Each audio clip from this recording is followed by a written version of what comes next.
সবাইকে অনেক অনেক ধন্যবাদ আসার জন্য। ইতিমধ্যে অনেক বিগ অ্যানাউন্সমেন্ট হয়ে গিয়েছে, আপনারা জানেন। তুফান নামে যেই সিনেমাটা রায়হান রাফি পরিচালিত আসতে যাচ্ছে, সেখানে আলফাই, এসবিএফ এবং চরকি মিলে যে কোলাবোরেশনটা করেছে, এবং দেখতেই পাচ্ছে বাংলাদেশের সুপারস্টার এটাতে অভিনয় করতে যাচ্ছে। কাজে এটার জন্য অনেক অনেক আজকে একটা আনন্দের বিষয়, এবং আপনারা এসেছেন সবাইকে অনেক অনেক ধন্যবাদ জানাই। সিনেমাটা খুব শীঘ্রই ফ্লোরে চলে যাবে, এবং এখানে অলরেডি ডিক্লেয়ার করা হয়েছে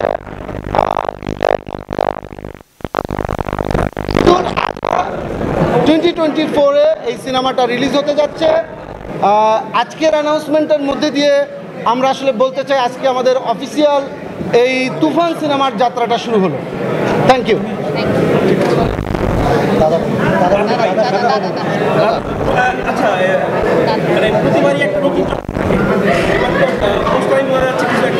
সব থেকে বড় চমক দিয়ে দিলাম আপনাদের। কি হচ্ছে এটা তো বলা খুব মুশকিল, বাট এমন কিছু হচ্ছে যেটা কেউ ভাবেনি আগে, এমন কিছু একটা হচ্ছে আর কি। তো আমরা আসলে এমন একটা ছবি বানাতে চাই যেটা আসলে বাংলাদেশ সহ দেশের বাইরে, কারণ আপনারা একদিন দেখবেন মানুষ যেভাবে সুরঙ্গ অথবা প্রিয়তমা বা পরাণ বা হাওয়া যেভাবে গ্রহণ করেছে, যেভাবে বাংলাদেশে মানুষ সিনেমা দেখে, আমরা সবসময় চেষ্টা করছি এর থেকে বেটার কিছু করার জন্য, এর থেকে বেটার। কারণ আমরা দেখছি আমাদের সিনেমা যখন রিলিজ হচ্ছে হলের টিকিট থাকছে না। তো এই মানুষগুলো যারা ভালোবাসতেছে আমাদের সিনেমাকে, তার মানে তাদের ইচ্ছা আছে আমাদের সিনেমাটা দেখার। তো আমরা তাদেরকে আরও ভালো কিছু দেখাতে চাই। তারা কেন অন্য দেশের সিনেমা দেখে ওয়াও হবে, আমাদের সিনেমা দেখে কেন ওয়াও হবে না? তা আমরা এমন একটা সিনেমা বানাতে চাই যেটা তারা দেখে প্রাউড ফিল করবে যে হ্যাঁ, বাংলাদেশ এখন অনেক বড়, অনেক সুন্দর ছবি বানাতে পারে। তো এই বড় ছবিটা বানাতে গেলে অনেক বড় প্রোডাকশন হাউস দরকার, অনেক বড় সুপারস্টার দরকার। একটা জিনিস খেয়াল করবেন, কেজিএফ হোক অথবা পুষ্পা হোক অথবা বাহুবলী হোক, যত বড় বড় ছবি ইন্ডাস্ট্রি চেঞ্জ করে দিছে, ঘুরাই দিছে, সবগুলোর পিছনে কিন্তু একজন সুপারস্টার ছিল এবং বড় বড় প্রোডাকশন হাউস ছিল, অনেক বড়। শুধু একজন ভালো ডিরেক্টর, ভালো মানে ইউনিট একটা ভালো সিনেমা বানাতে পারে না। একটা ভালো সিনেমার জন্য প্রত্যেকটা ডিপার্টমেন্ট সব কিছু ভালো দরকার। তো যাই হোক, এখন পর্যন্ত তো সব কিছু বেস্টই আছে। তো আপনারা দোয়া করবেন। সেটা তো আসলে আমি তো নাম যেহেতু তুফান, চেষ্টা তো করবো তুফান ওড়ানোর জন্য।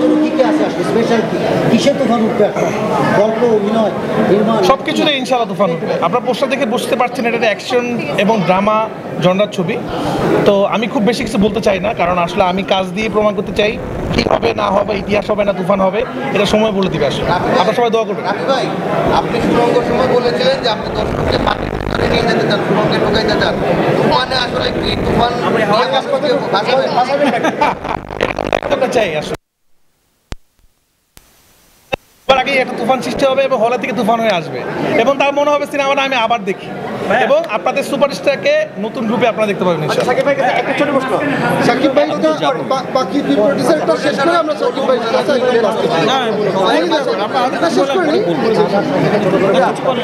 দাদা প্রত্যাশার জায়গাটা জানতে চাই। আমাদের দুই বাংলা মিলিয়ে শাকিব খান সুপারস্টার এবং তার যে জনপ্রিয়তা বা দর্শকপ্রিয়তার জায়গাটা, অবশ্যই সেটা আপনাদের বিজনেসের একটা বড় জায়গা হবে। সেখান থেকে তুফান নিয়ে প্রত্যাশা কতটুকু এসবিএফ এর একটু জানতে চাই। দেখুন, অনেস্টলি বলতে যতটা আপনারা এক্সাইটেড তার থেকে বেশি আমি excited, because probably I am working with the superstar of the last superstars. এটা হয়তো কেউ বলেনি, কিন্তু probably this is true.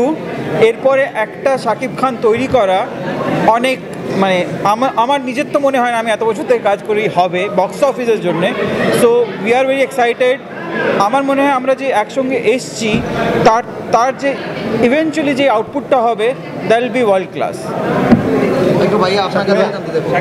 Shakib ভাই, প্রত্যাশার জায়গাটা প্রথম কারণটা হচ্ছে যে চরকির সাথে আপনারা কাজ করেছেন রিসেন্ট লাস্ট, এসবিএফ যুক্ত হলো, এবারের প্রত্যাশাটা আরেকটু বড় মনে হচ্ছে। অবশ্যই সেই জায়গায় শাকিব খান যুক্ত হয়েছে, একটু জানতেই চাই।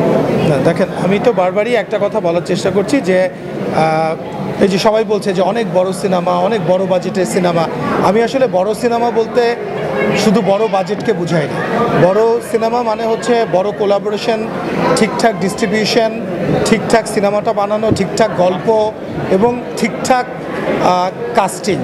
এবং আপনারা দেখতেই পাচ্ছেন যে কারা একসাথে হয়েছে, এবং শাকিব ভাই এই সিনেমার প্রোটাগনিস্ট। এবং রায়হান রাফি তো he has proved himself for several Times, এবং আপনারা দেখেছেন যে রায়হান রাফি একটা ম্যাজিক আছে।